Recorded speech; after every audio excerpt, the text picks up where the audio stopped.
Hello, I am Scott Stathis of Stathis Partners, and welcome to this video episode of the Stathis Mattel Industry Leadership and Success series titled Virtual Meeting Best Practices. Our focus today is on leveraging remote meeting strategies and technologies to make your business more efficient. And just so we practice what we preach, we are conducting today's meeting very remotely, as you will see in a second. We are fortunate to be joined by two unique financial advisors who I would say qualify as subject matter experts. And I will be talking to them from Boston, Massachusetts. Our first advisor is Robert Cribbs, and while Robert works for Elevation's credit union out of Colorado, servicing U.S. clients, he does it from a small town outside of Nelson, New Zealand, where he moved to 2 years ago. So I'd say that's fairly remote. Our second advisor is Ross Cantor. Ross works from the New Orleans area and has a very successful business. He has been leveraging remote technologies for the past 4 years to serve many of his important clients who moved from his area but wanted to continue to work with him. Eagle Life is the company who inspired, supported, and sponsored this video series. Please give them the next minute of your attention for bringing this value to the table. Hi, this is Stuart Burgoyne, Vice President and Head of Sales at Eagle Life Insurance Company, and I want to thank you for joining our videocast. At Eagle Life, we specialize in retirement income options while serving the financial institution marketplace and their clients. Our line of fixed and fixed index annuities offer a safe money alternative with simple design, consistent renewal rates, and competitive index-linked crediting strategies. We are a wholly owned subsidiary of American Equity Investment Life Insurance Company, and we bring more than 25 years of annuity industry experience to the table. Our people-first philosophy is the cornerstone of our business approach, and we are excited to work with partners to develop income strategies that drive business. We are excited to take part in this video and share insights that may benefit your practice. Thank you again. A big thanks to Eagle Life, and now let's get to our discussion. And now let's have Robert and Ross introduce themselves. Robert, would you like to go first? For sure. Yeah, so I'm Robert Cribbs. I'm a financial advisor through QSO Financial Services at, I guess not at, but with Elevation's credit union out of Colorado. So my working remotely started out of a lifestyle choice. So about 2.5 years ago, my family and I picked up and moved to the other side of the world, and now we live in a small town called Mapua, New Zealand. That's working remotely to an extreme. Yeah, you don't do things halfway, do you? Right. Our Elevation's IT department pointed out that we are on the end of the cable. And I have to get this in too. So, we're here. We're on the tail end of our summer. You're on the tail end of your winter, looking forward to summer, right? What's also interesting is that it's September 2nd there because it's September 1st here. Yeah. Yeah. Well, and you're a day older than we are. So, no. Right. All right. Well, thanks for that, Robert. Ross. So I'm Ross Cantor. I'm the Senior Financial Advisor covering the St. Tammany market for Hancock Whitney Bank. I personally have had to utilize this technology with clients out of necessity, as we've had lots of clients that have started in my market and moved to other states or other cities, and or children of my clients that are geographically dispersed across the entire country. So my client-facing use of this was born primarily from that. As an early adopter of I guess maybe I'm an early adopter of the technology. Really allowed my business to not skip a beat, in which otherwise, for a lot of people, in my opinion, is probably a catastrophic operating environment. I'd like to ask both of you, and Ross, maybe you can kick us off, but both of you, your opinions on what types of meetings are best to conduct remotely and which ideally are still better conducted in person. What I found to be extremely useful was dealing with account reviews, any kind of status updates to financial planning, things that didn't necessarily require completely onboarding a new client were best done completely virtually, and particularly with existing clients. Robert, your thoughts? Yeah, so folks are really open to not having to go into the branch. It really was a stressful time for them to anyways. anytime you're looking over your finances in a review and in that situation, about as comfortable as going to the dentist. So just transferring is like, hey, we're just going to have a simple chat on the phone, talk about a few things. And then if we need to go in depth, I've got some tools here where I can, share my screens with you or pop you up on a video chat or something like that. So starting out with an email, follow up with a phone call. And then if you need to show something, switching over to using a video chat to do share a screen, show a document. Or if it's just like, hey, what do your kids look like now? Bring the kids in through the door. So when you're not in meetings in person every day, you can actually increase your capacity to meet people. Sounds crazy, but I think we would all agree that the pattern across the deck is that branch traffic is down, and particularly the next generation is going to do everything this way. But Robert and I kind of feel the same way. And by leveraging this technology, I've been able to grow my business from my existing clients, and particularly through referrals as well. And so they'd all say, well, I talked to my financial advisor and the market's down 30-something%. And, and the other individual would say, well, how did you see him? Right? I can't even get my guy on the phone. Right. And they're like, oh, he just pushed the button, sent me an email, and boom, there he was on my TV. And so that really gives you a really solid foundation operationally for people to say, this individual's practice runs very well. It's a machine, and they're thinking about things like this, and they have the capacity to handle curveballs regardless of what they are. Yeah. You know what? That's really been the secret to success of a lot of the advisors that I talk to out there that have not missed a beat during this pandemic and working remotely. It's just adaptability, like always, right? Instead of resisting stuff because I got thrown a curveball, you adapt to it. You learn how to hit that curveball and hit it really well, right? There are a lot of advisors out there that when they think of virtual meetings, they're not just thinking of using virtual meetings to look at each other on the screen. They're thinking, well, what else should I be doing? How should I be sharing the screen? What should I do collaboratively? And so I think what you're both saying is, whoa, like pump the brakes. That's not necessary, right? Exactly. It's just good. Phone and email is really good, and virtual meeting can be good too, but you don't need to do it all the time. And when you do a virtual meeting, don't worry about trying to be as technologically proficient and getting as much stuff on the screen as possible. So that said, what is the right stuff to get on screen? So what I usually do is, like I said, I start out, send them an email link and say, hey, just click this link. It's going to show you my desktop. And I just bring up this, go through the data entry that I did. And this helps me confirm their data.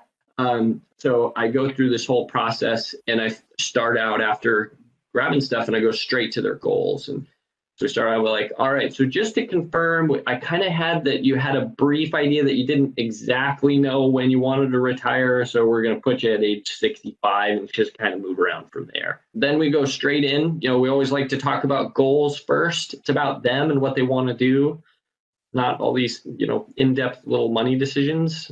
So the other little practice here in retirement planning for me, I like to keep things simple, especially when you're doing remote.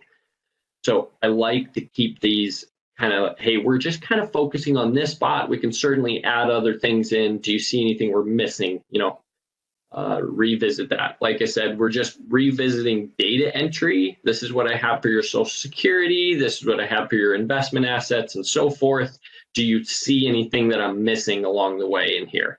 And then they're like, oh, wait, I have this other account. And then I can be like, all right, let me add this in there. And I walk it through. So basically, I have it all pre-filled from my data gathering before, but then I go in. So then we start having a conversation about risk, and I say, okay, so here's where I have your risk tolerance. We had a brief conversation with this before. I start to look at some metrics. Hey, this program shows us some neat figures on this side. If we were during this time, would you be comfortable with this? That's a good conversation. So it's basically turning it into asking them more questions and really letting them kind of steer their own goals. Then we get down into this wonderful tab. I love this part. And this is kind of a sales tool. So like, all right, well, based on this, where our targets are and what your plan says here currently, this is how I have you asset allocated. It looks like you have quite a bit of cash that maybe needs to get invested. You pop over here. Hey, I'm showing that your projected rate of return going forward in this portfolio is around here with a standard deviation of here. That's the risk level. We won't go too much in depth into that number. If we really want to be on target, we're pretty far off. Based on this plan and using this more of a statistical approach, we really need to invest that cash and get this kind of more in line. I pop into this current scenario and say, hey, based on where you are with this cash position, you're okay. However, by doing a few changes, maybe take your Social Security a little later, refine your portfolio allocation, get some kind of professional management on this, we can improve it, but then we can also maybe actually increase that income that you're going to get when you're retired. And so that's where I kind of wrap up and just stop sharing and pop my screen up at this point so I can just visually be there listening. Yeah, what was really cool there is that I have not seen that model portfolio table used the way you just described it. Ross, is that similar to what you do, or do you have a different take, a little bit different take on it? Yeah, sometimes it just kind of depends on the client and what your relationship is and if you've already run a plan for them. But I always like seeing other people do this because, everybody has their own way of doing it. I don't know that there's a right way to do it. But I'll kind of show you similarly what I was using this for, particularly in the meltdown. And this is just a completely made up plan. But like Robert, I'll get all the stuff in the beginning, get the data aggregation piece of it, and I'll actually walk a client through a plan and say, basically, look, this is a really rough plan. Based on the information you gave me, all this stuff is in here. But usually I'll run through this and I'll say, look, so this is the plan. Like I asked you for all the stuff, and here's what we found, right? So basically, based on what you're doing now, it's generating this result. So, one of the things that we need to address is, money management, planning, saving, et cetera, to try to figure out how to get you to this result. But the beautiful part about this software is that it already does that. So finish kind of, I don't necessarily go into all the minutia of this, but then working with the client to say, well, how did you go from 40 to whatever? And instead of necessarily focusing on the allocation piece, trying to see where the client's flexible on goals. And like to your point, where I think the aha moment for clients comes in this process is how interactive this is, that on the fly you can solve this and say, well, look, you went from 40 to 80. How did we do that? Well, I hate to break it to you, but you have to retire earlier. If you've used Money Guy Pro, you know that you can lock things and basically figure out, reverse engineer what else needs to change rather than this one thing. But it'll literally spit out a concise plan for the client in terms of savings goals and creating realistic expectations for what they have to do. But things like the what if worksheet and the play zone, I think, or what are you afraid of? These are fantastic options for the clients too, because sometimes they'll say, well, I don't want to save that much. Like I can't save $6,000. And then you can come in here and literally in live time say, okay, well, like, what is it exactly that we're flexible on? Like, well, look, I don't need to buy a car, or I don't need $104,000 in retirement. I can really live off 60. I just gave you that crazy number because, I read in the book that I need $100,000 or whatever. And so you can work with the client to kind of get into more reasonable goals. And that really kind of refines to me, ultimately, how you back into the allocation piece. But what we were really doing in live time, if you're using Money Guy Pro efficiently, you have the actual kickers and portfolios imputed into the actual investment, which I do not in this plan, full disclosure. But inside of this investment tabs, they've got the actual positions. So when the market got smashed back in March, my clients had one question, back when they were talking about millions dead and no end in sight and every business closing and for an undetermined amount of time and the whole world stopped. Clients said, am I going to be okay? Because I'm looking at my statement right now and I don't understand what's happening, but I don't think it's good. That all of this stuff would automatically update. And as part of our review process, being able to go in here and on the fly, run a Monte Carlo based off of a plan that we've already developed at work and said, hey, look, we just got dinged for $250,000. And again, this is a made up portfolio. We might have been at 80 and now we're at like 78 and say, as long as we have a rebound in a reasonable period of time, this really shouldn't be that big of a deal. But then we can jump into the allocation piece and say, well, look, equities are less expensive. I mean, let's revisit your risk tolerance, and does it make sense, particularly in this environment, and maybe pick up some bargains, right? And then see how this could ultimately, feed this instantaneously and validate that decision for the client. So in that kind of situation, I'm right there. I follow it almost to a T. Like, oh, well, let's go through some scenarios to try to find a plan that does work. And you actually see that clients all of a sudden, they're like, all right, well, what if we did this? Oh, what if I sold my house? What if I moved to Florida? Like, you start inputting these things and actually get really excited about this stuff. And then all of a sudden they have a plan. And by that time, they're your client. Do you guys ever use virtual meetings for any account aggregation type stuff with your clients at all, or no? We have something called Wealth Manager that is a Yodlee import, but a lot of times, and I'll show you this, a lot of clients are giving us stuff ahead of time. So some people just give you, when we're onboarding new clients in particular, I mean, they just give you a list of, well, I got a 401k and I got a this and I got a that. While the market was getting hammered, it was a great opportunity to say, look, I control this account in this account in this account, but what is happening right now to this account? And the client just has this mortified look on their face. I'm like, what, have you seen a statement? Can you give me an explanation? Have you talked to the broker? And that's how my team and I went on a tirade collecting assets during the downturn. Was we were just saying, look, we have these accounts on our system. We know you have them.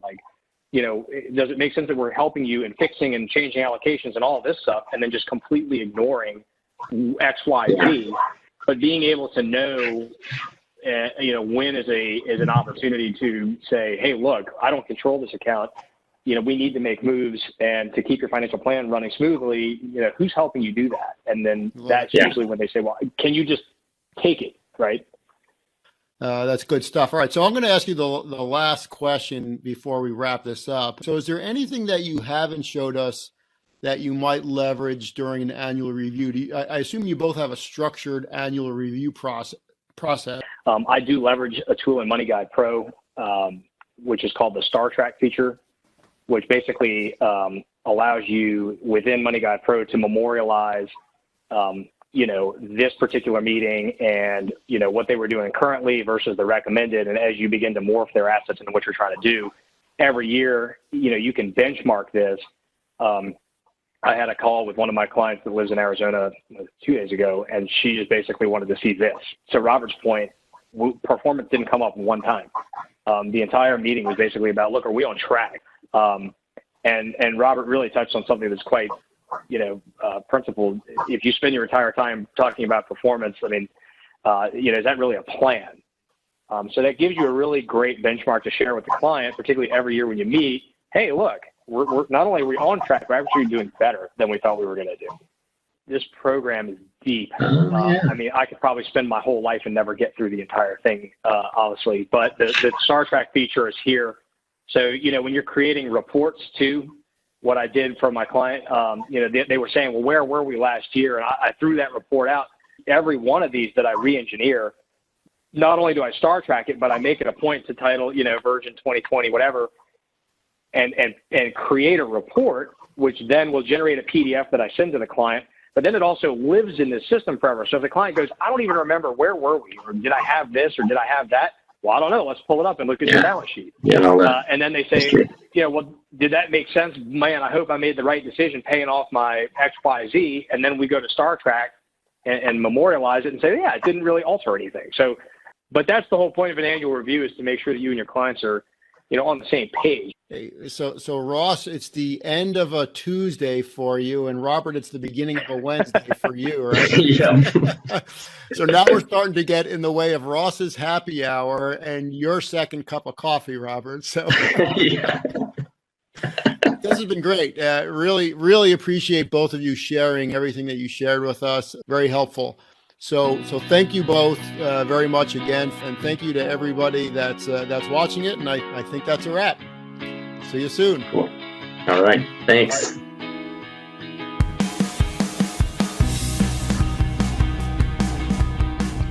Thanks again to Eagle Life for making this video possible. And also, thanks again to Robert Cribbs and Ross Cantor for their good-natured participation and awesome generosity in sharing their best practices with all of us. What you just watched is a summary of my discussion with Robert and Ross. The full video is in 2 parts. The first about meeting prep and the second about meeting execution. Each part is about 45 minutes long and will be published on YouTube. Don't forget to subscribe to our 3 Stathis Mattel podcast series, the only podcasts for the Bank and Credit Union Investment Services channel. This is Scott Stathis from Stathis Partners. Until next time.